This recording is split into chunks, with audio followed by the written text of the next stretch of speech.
So just to introduce our speakers, we have Angela Ellis Paine from the University of Birmingham and the Third Sector Research Centre there, and Georgina Brewis from University College London, who's an Associate Professor in the History of Education there.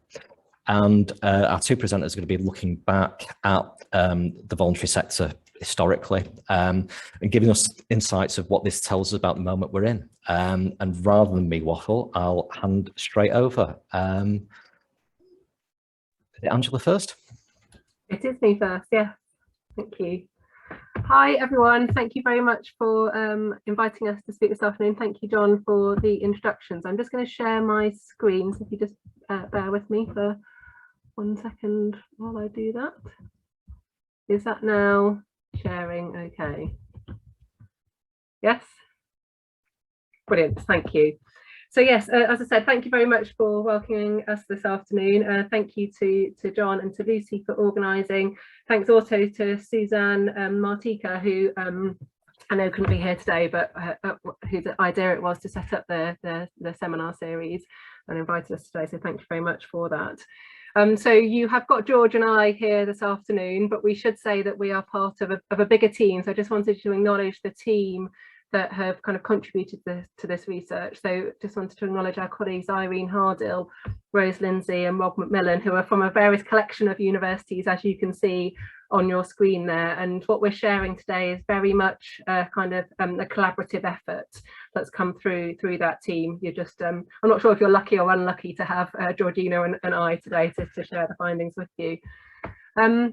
So what we're going to talk today, the title of our talk is Back to the Future, and we're really thinking about the way that people have talked about the role of voluntary action, the state and welfare provision, and how that looks over time.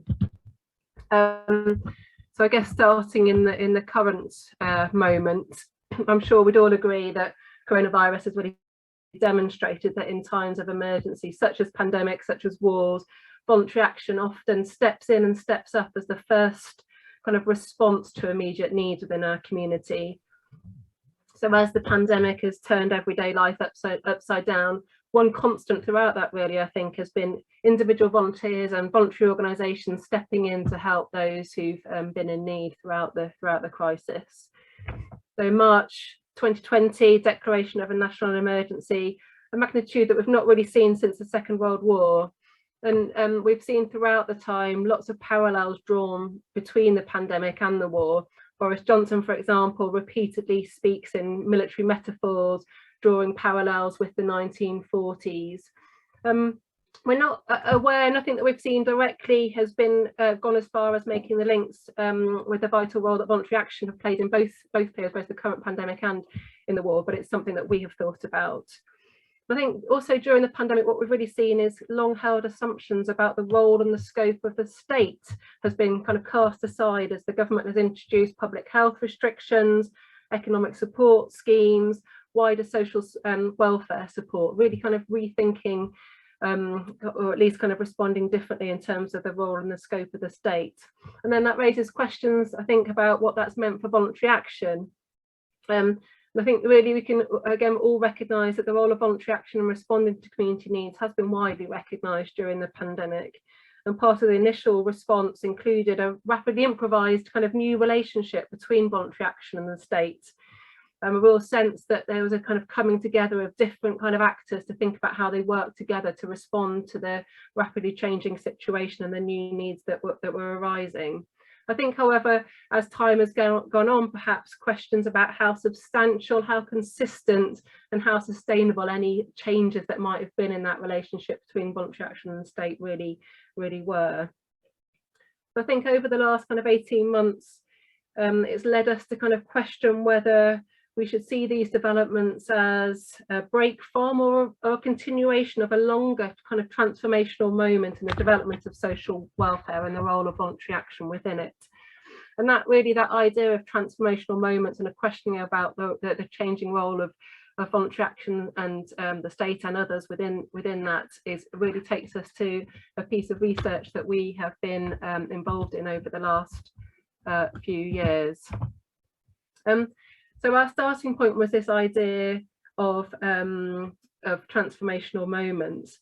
So when the pandemic hit, we were nearing the end of a piece of research funded by the Economic and Social Research Council that was studying debates on social welfare that took place in the 1940s and in the 2010s.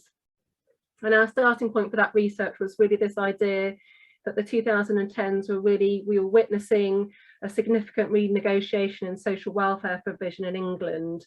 And it was the biggest kind of renegotiation really that had taken place since the consolidation of the welfare state in the 1940s.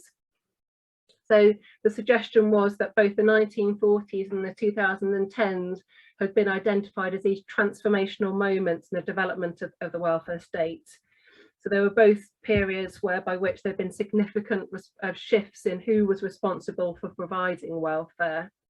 So that had been kind of widely recognised within kind of academics and in kind of the wider kind of media, for example, this idea of these transformational moments. But we were also thinking that actually could both those periods also be considered transformational moments in the development of the voluntary movement itself, in terms of some of the significant changes that were taking place within what we'd call in the 2010s the voluntary sector, with what was called in the 1940s the voluntary movement. So transformational moments both in terms of wider social welfare provision, but also specifically within the voluntary movement itself. Of course, in the 1940s, we saw the consolidation of the welfare state. And while some thought that might be the end of voluntary action, it didn't. It didn't spell the end of voluntary action. Voluntary action kind of course, continued. But what it did represent was a period of intense debate about the changing role of voluntary action in providing welfare. In the 2010s, a different context, we saw again, though, the fundamental renegotiation of welfare provision. The responsibility for welfare provision was increasingly shifted from the states to others, be that individuals, communities, the market, or voluntary organisations themselves. So again, fundamental questions were asked about the role of voluntary action in providing social welfare. Or one of the arguments that we would make is maybe that the debates, particularly around the role of the states within the 2010s, were less visible than they were in the 1940s. And when people have thought and talked about these transformational moments and these what we might think of as kind of moving frontiers between voluntary action and the state, the accounts for those, particularly within existing academic literature, tends to be rather state-centric. It talks about it from very much the position of the state and how the state kind of did things and how it thought. And that really risks, we think, underestimating the contribution of voluntary action over time, or really simplifying a very varied and fluid boundary between voluntary action and the state, and the very kind of complex mixed economies which have existed over time. And existing debates rarely consider the extent to which developments have been shaped by different actors. So how are the debates that have taken place within the voluntary sector, within the general public, for example, how have those different debates really shaped the kind of balance of responsibilities within social welfare? And it was really this consideration for the debates around voluntary action which were the starting point for our research. I'm just going to, I won't say to give you too many of the details. I don't want to bore you with too many of the details about what we actually did, but just to give you a sense of where we're coming from and the kind of evidence that we're drawing upon within this research. As I said, it was part of a research study which we called the Discourses of Voluntary Action Research Study. I'm giving you the name in case you want to have a look. We've got a website, a web page which you can have a look and find out more about the project.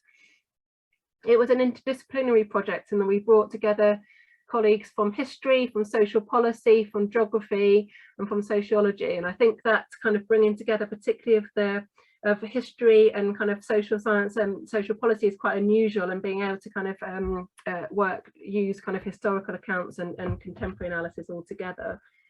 And the study was really exploring how different people talked about the role, position and contribution of voluntary action within welfare provision, both in the 1940s and in the 2010s.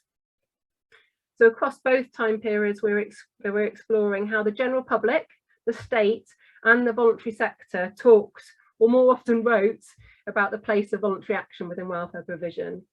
we compared and contrasted these different narratives across the two time periods and within the two time periods.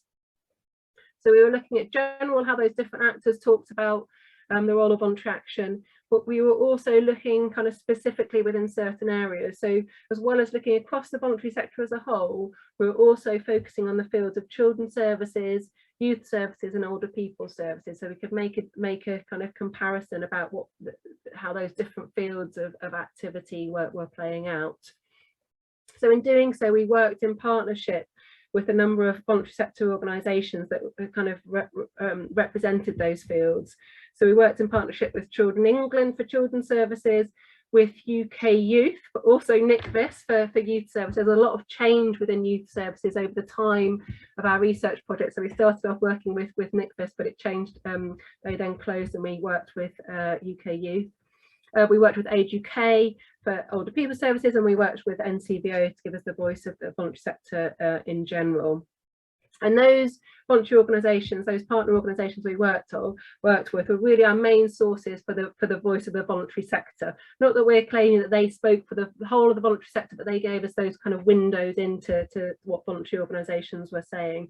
So we accessed all their kind of archival documents in order to see what they're saying. So things like their annual reports, their board minutes, their consultation responses, their research reports, a whole raft of different types of documents that they were producing, both in the 1940s and in the 2010s.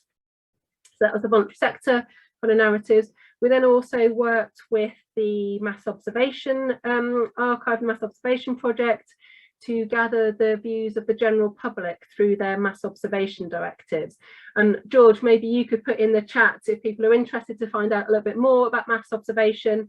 Basically, they issue their main kind of way of collecting data at the moment is to issue these directives where they're very kind of open calls. They ask the public to kind of, to a panel of writers to kind of respond in these very kind of open written responses. And we again gathered data from those from the 1940s and then 2010. So we were able to ask kind of similar questions of the general public in the 2010s to have been asked in the 1940s. And then we also looked for what the state was saying around the voluntary action, and to do that we looked at kind of parliamentary debates, speeches, green and white papers, all those kinds of different documents which were produced by central state we were looking at. Just to stress before we move on, so we're focused on these two kind of transformational moments, the 1940s and 2010s. We're certainly not suggesting that they kind of arose from nowhere, that they were a complete break from the past in those periods of time, just that they represent two particular kind of points within longer trajectories of change and ongoing debates and discussions around a mixed economy of welfare. And also to stress that our project kind of officially came to the end at the beginning of 2020, but we have been continuing to think, okay, so what's the significance of what we were finding then for what's happening now? How can we kind of take the learning from our project to think about what's happening now during the pandemic? It'd be really great to hear your kind of views about that at the end. So that's a little bit about what the research aimed to do and what we've been, how it's kind of played out.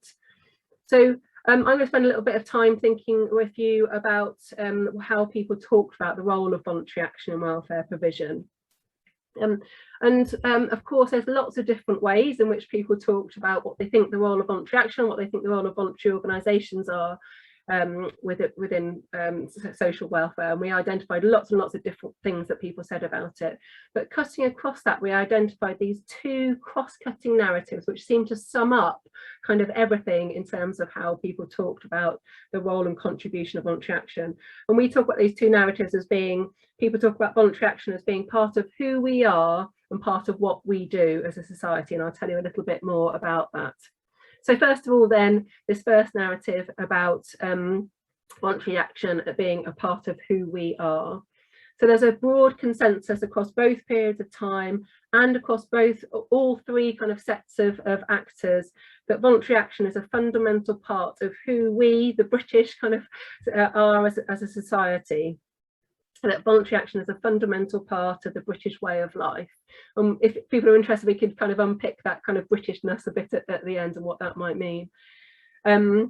And so within this, people claim that it's kind of the voluntary action is a manifestation of an essential contributor to democracy and to a good or strong society. So quite normative claims about the role of voluntary action in kind of making a good society.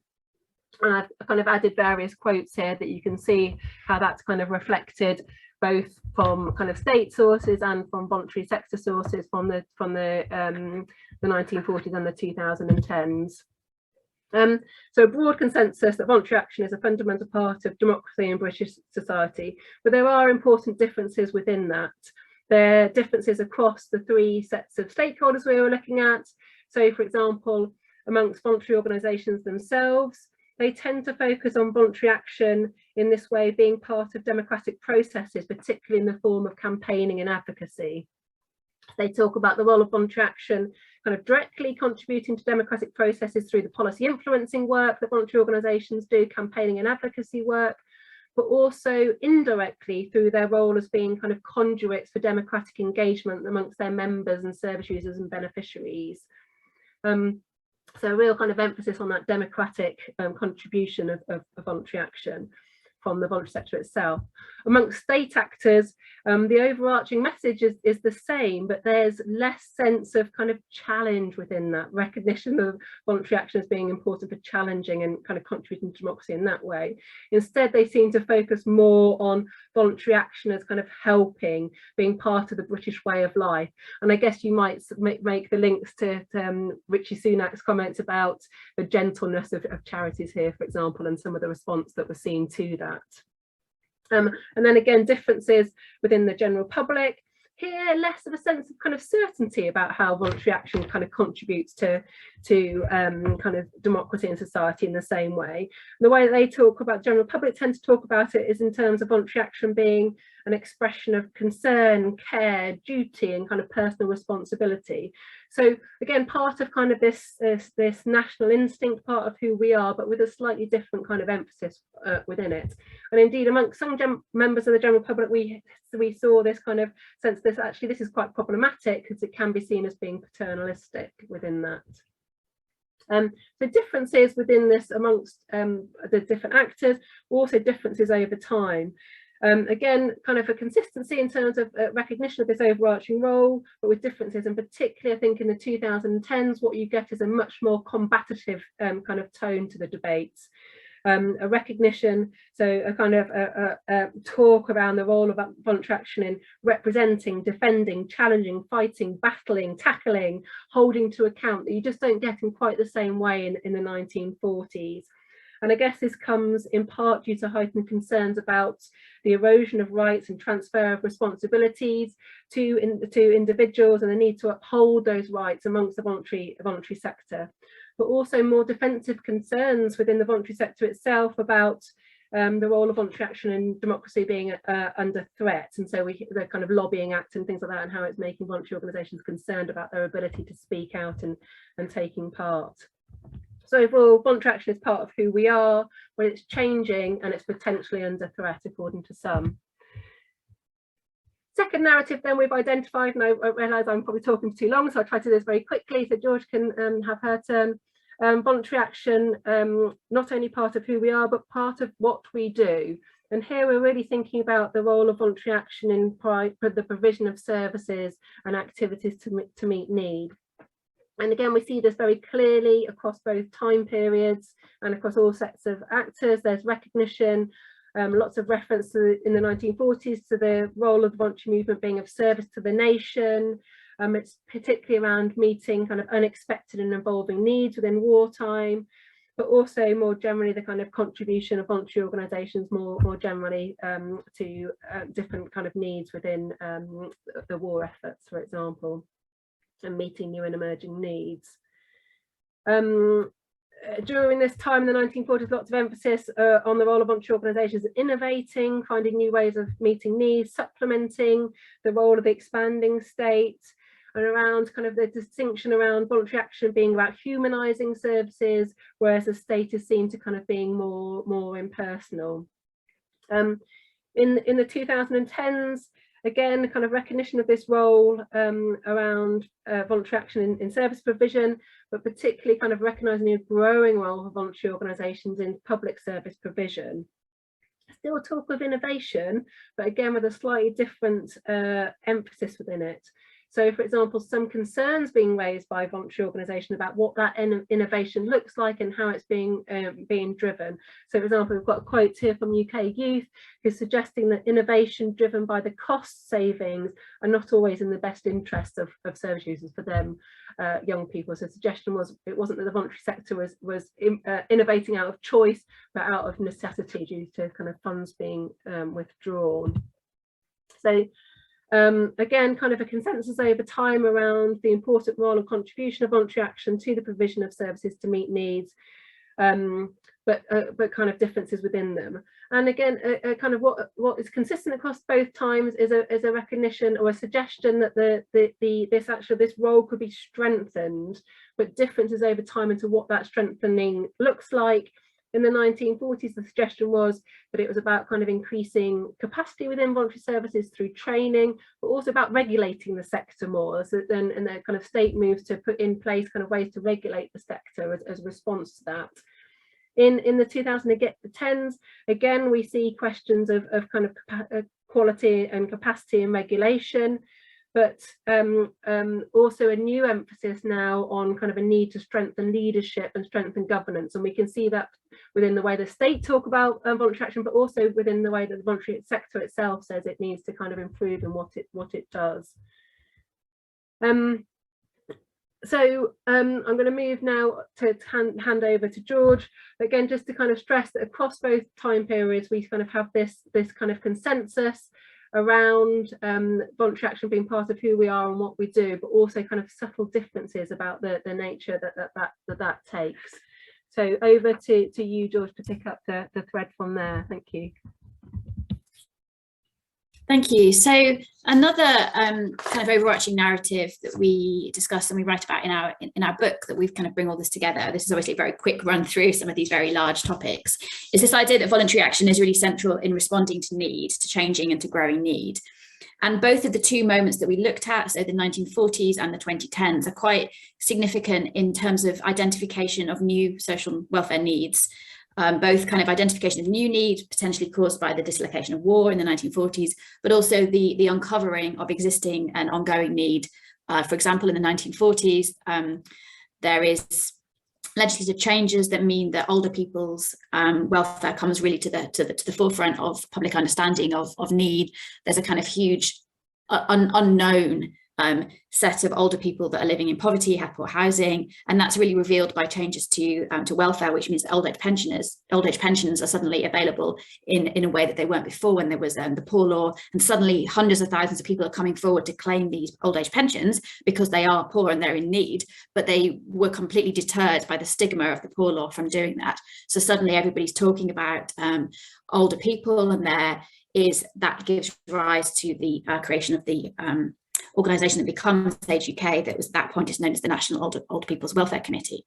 In the 2010s, we see similar focus on food poverty and the rise of food banks. So it's uncovering things that were there before, but they're kind of really coming to the fore with changes to benefits in terms of kind of access to benefits and kind of cuts to benefits and things. That's particularly raising issues around food poverty, and we see the rise of food banks and that kind of voluntary sector response to a particular need that's suddenly kind of brought into public attention.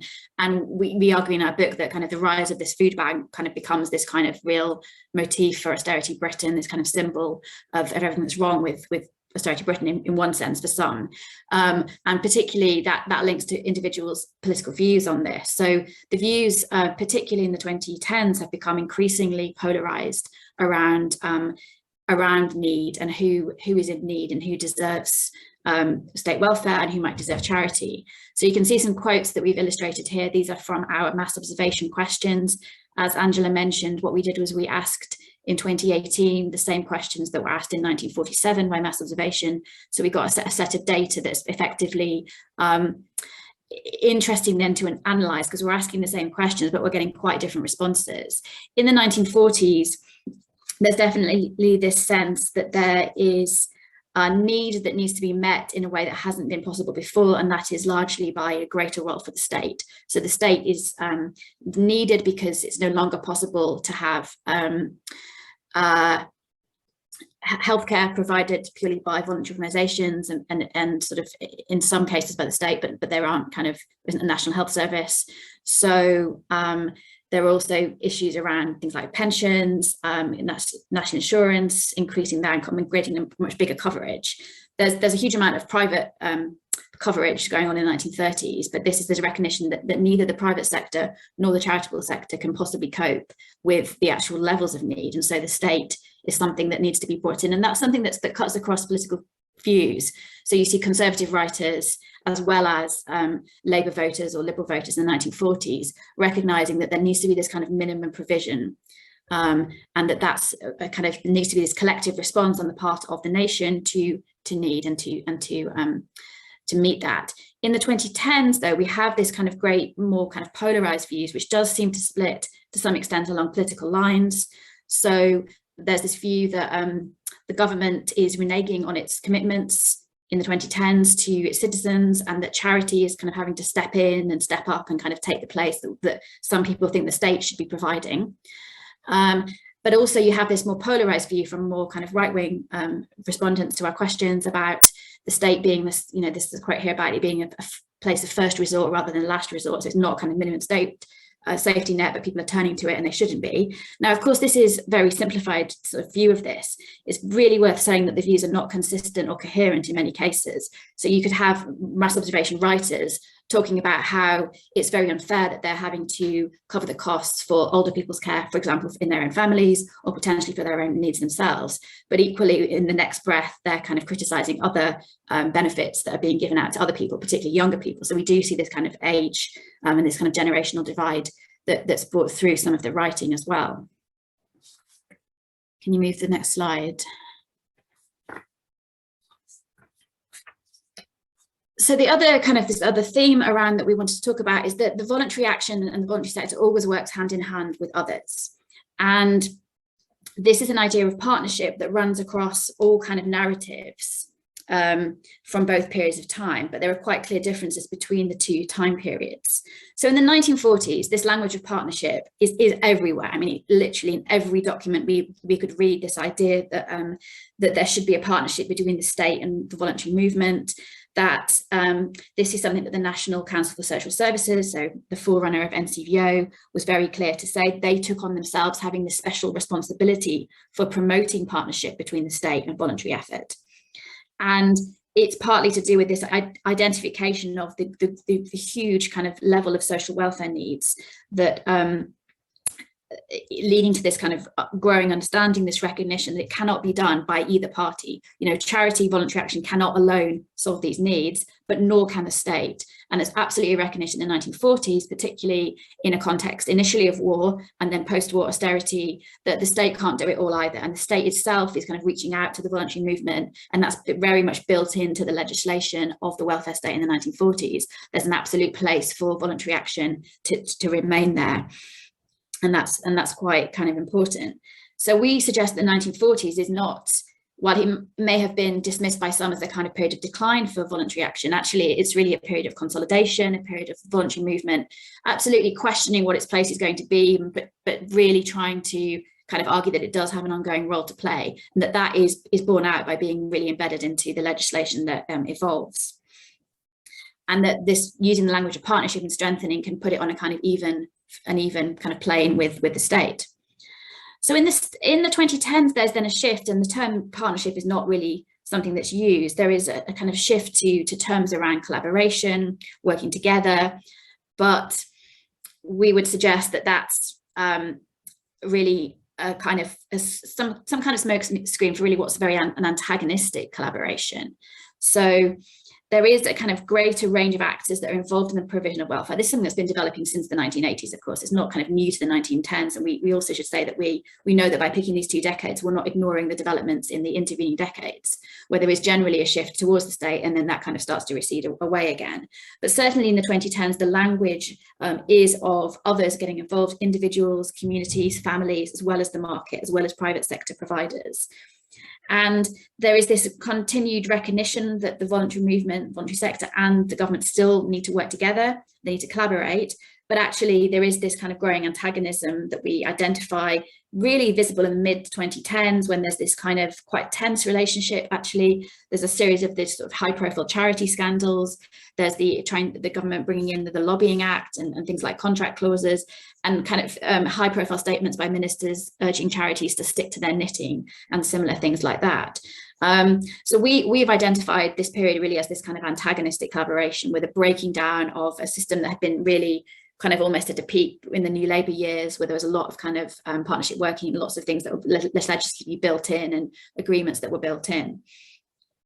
So we think that this 2010s has also been significant for the voluntary movement itself, in that it's really a period of greater unsettlement and fragmentation. There's been quite a lot of mergers, closures, and I don't need to tell you this in terms of cuts have affected this, and some of the organisations that were created in the 1940s to meet the new needs of the 40s that kind of survived right to the end of the century, in the end, closed in the first decade of the 21st century, including some of the partners that we worked with. This was particularly acute in the youth sector, it has to be said, but it's not unique to that sector. Next slide. So this then is to say that while that's an overarching thing about the voluntary movement, within, if we look more closely within the different fields that we looked at, that there are differences, and I was just kind of coming on to that. So we looked at voluntary youth services, older people services, and also children's services, and we do see differences within those. And we kind of suggest that there are differences within these fields, kind of what it looks like. So particularly the 1940s is this sort of time of consensus building, a greater collection, a kind of collective response to newly emerging need, although actually within the different sectors, this didn't play out quite so easily. So for example, while the older people's thing were very, very keen to work with the state, and they were kind of trying to set up new things from scratch effectively, children's services were in quite a different position, because children's services had largely been run by charities up until that point, and there were quite a lot of, I guess, teething problems with the private voluntary organisations that were looking after children, largely through residential homes. This was the age of the big residential care home, actually not really responding very well to government trying to come in to inspect, to change, and to alter that. And the voluntary organisations that we looked at then, the charity that today is called Children England, at that point was the National Association of Children's Homes, and they were kind of trying to hire PR people to try and make a case that residential homes are the best place for children, and that we don't want to be moving to these other things. So it's quite interesting to see how it differed at different points. In the 2010s, again, there's this idea that things are quite polarized, and there's this kind of growing distrust of people who are seen to be in need, seem to be having to claim benefits, a greater emphasis on individuals taking responsibility for their own issues and for their own lives. And I think that's something that may have shifted again now in the 2020s during the pandemic. So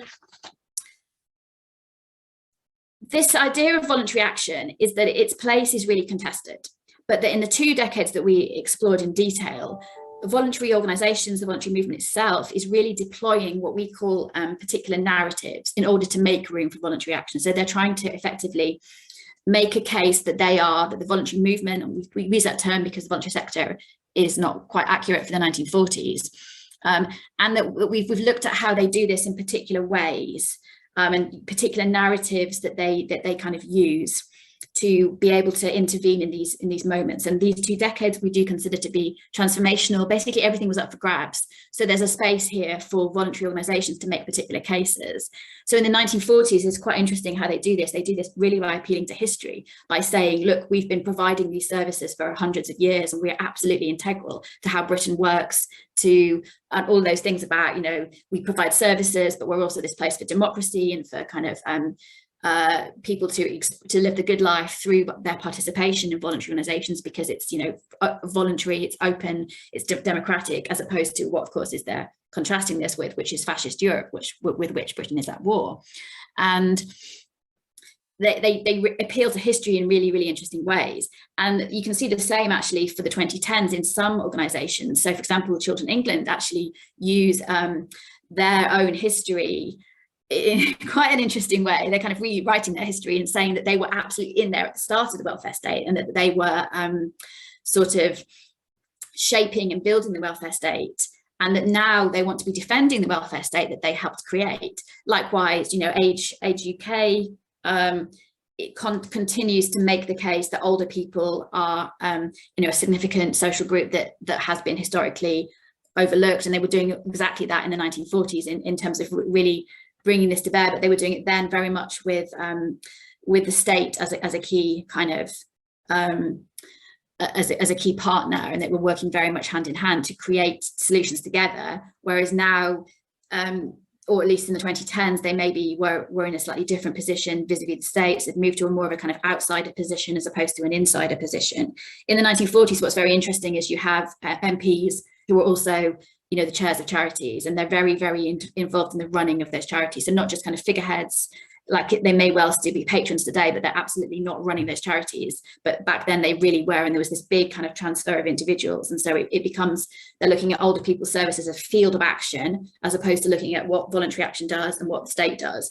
And that is a real difference between those two periods.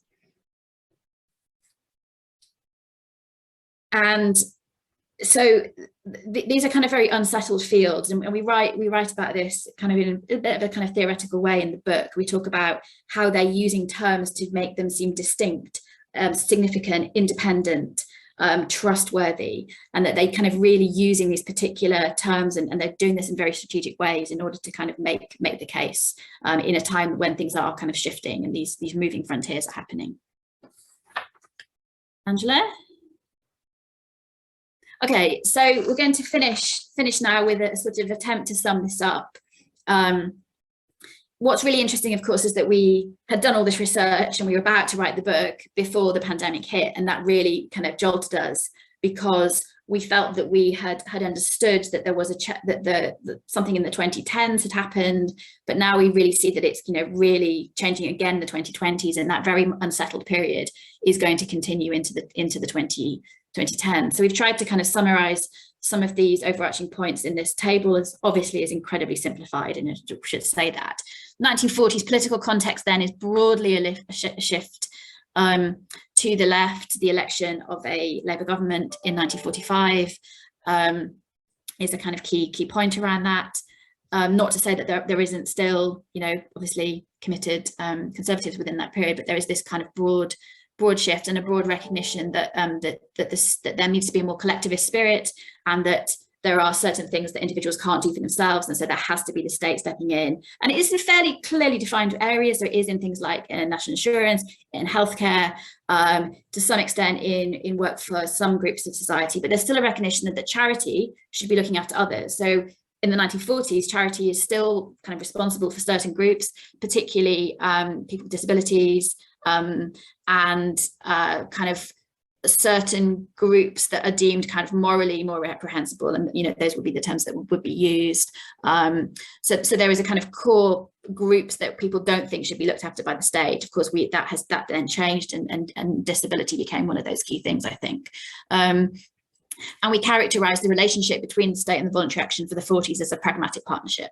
It's pragmatic on both sides. You know, it is for this new Labour government in 1945. It's not really their dream to have to continue working with the voluntary sector, but they have to actually cut their cloth according to what they've got, and so they absolutely do. And for the voluntary movement at that time, it's not always their dream to be dealing with this what could be a potentially socialist government, but they do, and they kind of work through it, and they work through it during the war, and they continue afterwards. So we call it pragmatic. It's absolutely a partnership that's built on pragmatism. In the 2010s, then we see this sort of large kind of general kind of shift to the right, a more individualistic approach, a kind of greater recognition that you know, individual effort can help people overcome things, and almost a kind of questioning really of really why the state should still be doing things. And we categorize the relationship between state and the voluntary sector here as antagonistic, as an antagonist collaboration. There still has to be some collaboration, but it isn't, there's not a lot of love. There's not a lot of love lost on both sides. You know, I think we can say that from the voluntary sector, absolutely, towards the coalition and then the Conservative government, but likewise from the coalition, the Conservative government, there's not a great deal of kind of love for most of the voluntary sector, or certain parts of it accepted. And again, within that, there's differences. So then, you know, the 2020s, we're only just starting this. We found this quite hard to kind of to discuss, really. What's interesting about the pandemic is that there are these ideas of solidarity and kind of working together, we're all in it together, but they're kind of undercut by a reality, a recognition that perhaps we're not really all in it together, and there is this individualism, and that's been playing out in terms of you know, people doing what they want to because they have to, that kind of attitude. Again, it's a very kind of unsettled period. So we see changes, we see the huge extension of government intervention in the economy, into people's lives in ways that are completely unprecedented, and certainly in terms of individual kind of government control of individuals' lives, not seen since the Second World War, with things like kind of rationing and blackouts and stuff, you know, with the bringing in of curfews and those kind of things today with lockdowns. Then we initially identified a partnership of necessity between the voluntary sector and the state in the early days of the pandemic, both at national and at local level. And that basically the need was so overwhelming, it was so urgent and such an immediate thing that they had to work together, and that played out often quite well at local level. But then we have begun to suggest that perhaps that isn't going to continue. You know, the promises were not fulfilled. Extra funding was not made available to the voluntary sector. Voluntary sector suffered in different ways, with huge amounts of money being raised for some places, but of course great loss of income in others. And so there's a kind of a real kind of issue there. And we wondered that, you know, this is playing out differently at national and local level. So we just wanted to end really by saying that you know, COVID has really, again, like the war in many ways, exposed and exacerbated existing social inequalities. And, you know, I think we all kind of understand that it's not that it's created these, it's just kind of really brought them to the fore. And sorry, just the chat's coming up over the screen. So yeah, so it's kind of really highlighted, I think, we would suggest the need for continued debate and continued sort of conversations about how we can work together to kind of mitigate some of these and to level up. And then we've got one final slide, haven't we? Which is just to say thank you. We're happy to take questions. This is our webpage. This is our book. Our book has come out. It's free, completely open access, which means you can just download it for free. You can, of course, buy it if you want to get a print copy. It's a short book.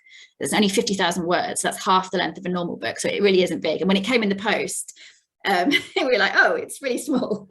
It's much smaller than we expected, but it is only 50,000 words. So it's not, and it should be not a hard read. It's meant to be quite a nice read. And just to say thank you to our funders, but also to all the partners that we worked with. Very much. And we have some questions already in the chat. If anybody does any further questions, then do pop them in.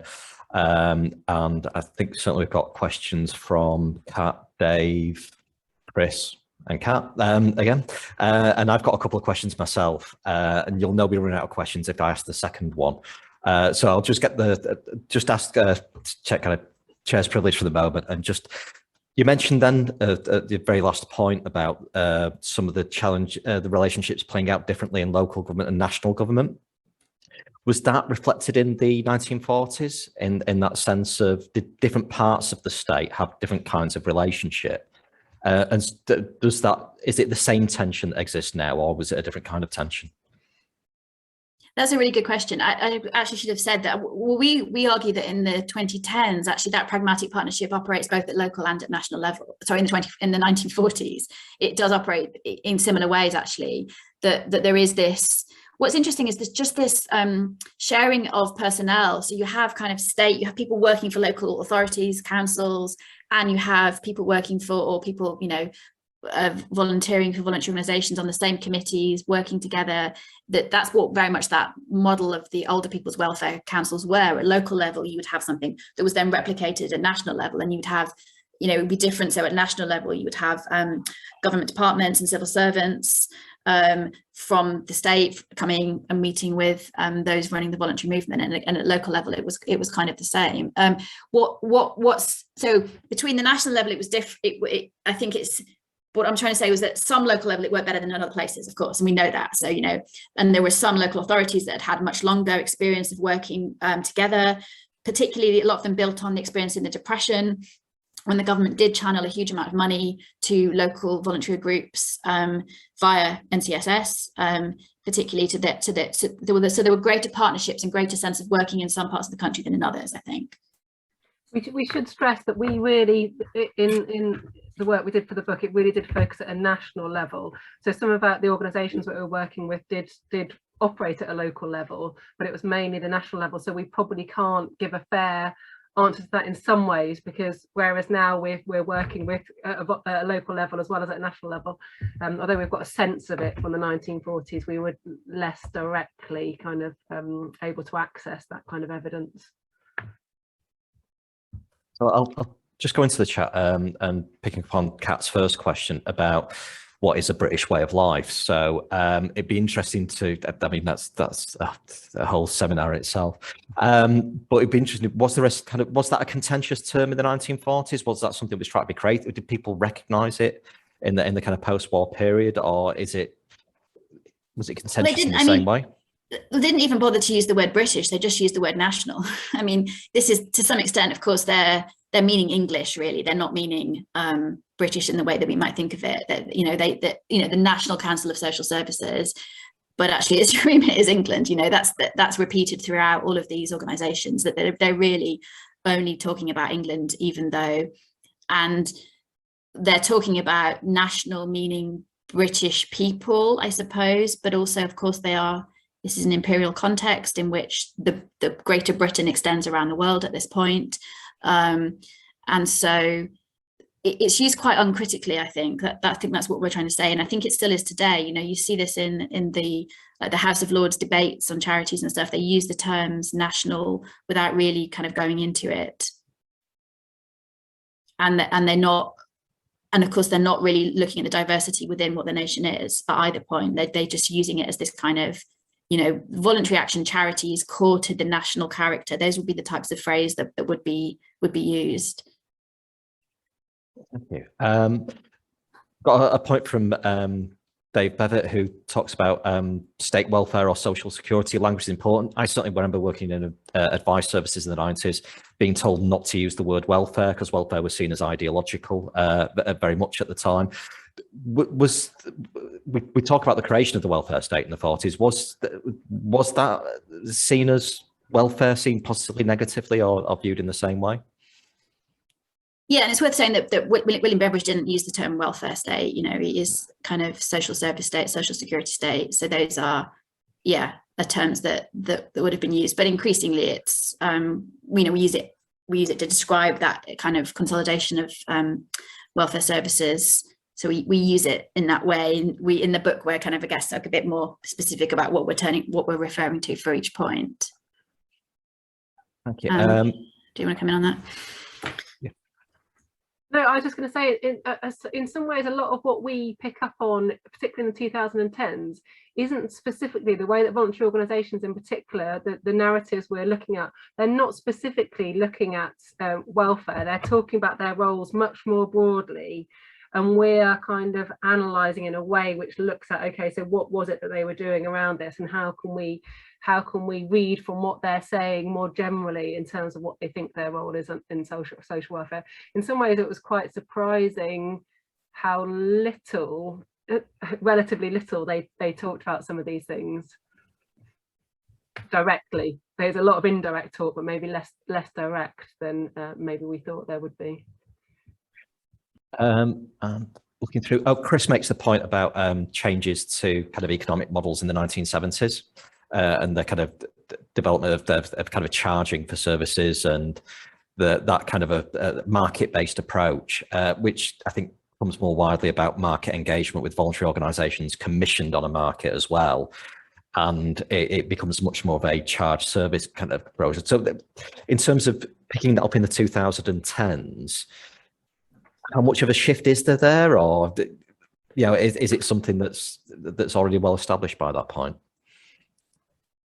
So I guess it's quite well established, but you certainly see a lot of discussion around it in the 2010s. So it's not that that's something that's new in the 2010s, but I think that it's an elevated conversation. So one of the things we did, for example, is look in particular. Children England have intervened a lot in the debates around commissioning. And we looked at how Children England's narrative around commissioning, as one of their kind of core narratives, has developed over the 2010s. And the way in which the debates that they enter around that have kind of elevated and kind of extended from kind of commissioning doesn't work to markets don't work to welfare isn't working. We need to change the way that welfare is kind of thought about. So we very much look at how those kind of discussions and debates are developed and extended, I think, throughout through the 2010s. Okay. And then we have a quite lively debate on how we define the voluntary sector and voluntary action, which can often tend to happen. Was there that kind of debate in the 1940s in terms of what is voluntary action, what is volunteering?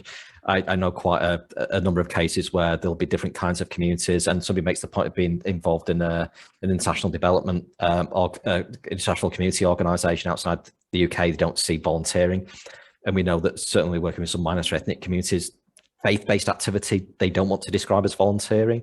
So was there a kind of common understanding of kind of volunteering and voluntary action at that point? I mean, so for the 40s, we used the term voluntary movement to describe the organisations like NCSS, like National Older People's Welfare Committee, and other organisations that are kind of created because they're not a sector at that point. They're not really see themselves as a sector. That's partly because they operate in a kind of need-based field. So they're working with older people or children, and actually within that, so they are just more interested in the kind of the needs to be dealt with rather than where individuals are coming from. Volunteering, no, I wouldn't say is a term that's really used, partly because, you know, you have people working, and this is a whole nature of kind of work. You've got people kind of running voluntary organisations that are not paid. It's just kind of before professionalisation. They may have private incomes. You do have a growth in paid staff working for charities, but that's quite a minor part of it. A lot of the individuals involved in the voluntary movement at national level are effectively unpaid, but running these organisations in a way that would be chief execs today. But they may also be an MP, or they may also have, you know, private income from elsewhere. So it's a very blurred, it's a much more blurred kind of boundaries, I think. And they would talk about voluntary workers as opposed to volunteers. The term volunteer is very kind of 1960s onward, really. Sort of voluntary workers to indicate that they're working, but they're not necessarily paid. It is worth saying, though, that yes, there is no notion of a voluntary sector in the 1940s, and I think most people think about the voluntary sector emerging as a term much kind of later in the particularly after the kind of Wolfenden Committee in the 1960s and 70s, the emergence of the notion of the sector, voluntary sector, you hear about more. But I think that one of the things we'd argue through this project is a greater understanding of a consolidation of the voluntary movement in that way, that you could begin to think maybe was beginning to kind of consolidate as a sector, particularly through the development of these infrastructure bodies, some of which started before the 1940s, but you see this kind of growth of kind of infrastructure umbrella bodies in the 1940s. So we can begin to think about the kind of movement consolidating in that way. I mean, and the other term that, of course, is used and is more recognisable by the general public is the term charity. And so charity in the 1940s is understood, but it has very, very negative connotations, you know. So that the title of the mass observation report that I constantly love to share is As Cold as Charity. This idea that, you know, that charity is very condescending, is very much done by some unto others, and it is not seen as a kind of a good thing at all. And also to some certainly mass observers who are writing about it, people who work for charities or are do-gooders, and all this kind of narratives are absolutely there, and that they're busybodies, and the only reason they want to run a voluntary organisation is so they can pry into other people's lives. You know, this is all written out very clearly in these 1940s narratives, which is quite interesting. I just wonder whether that's the perfect point to end on, that people sell charities are prying into people's lives, and it's what we're all about, isn't it? Sure. And I just wanted to make one point, which is someone's made a point about charities coming into new areas like schools, education, commercial arms and stuff. And I would say that that's not new at all if we look at the very long durée. I think we're increasingly seeing, the second half of the 20th century as an anomaly in terms of how Britain has had this mixed economy of welfare. We've had this mixed economy in which the voluntary organisations, charities, however you want to define them, have provided education, health, welfare services, care for children, care for older people, and they're doing it again, and they have done it right through. And there's a moment when they did it a bit less, but they're still doing it now. And they also had commercial arms, so the friendly societies, national insurance was largely channeled through voluntary organisations, which were friendly societies, where you were kind of getting all these benefits, but you were also paying in, but their state was paying in as well. So again, none of that is particularly new. It's just kind of come back full circle.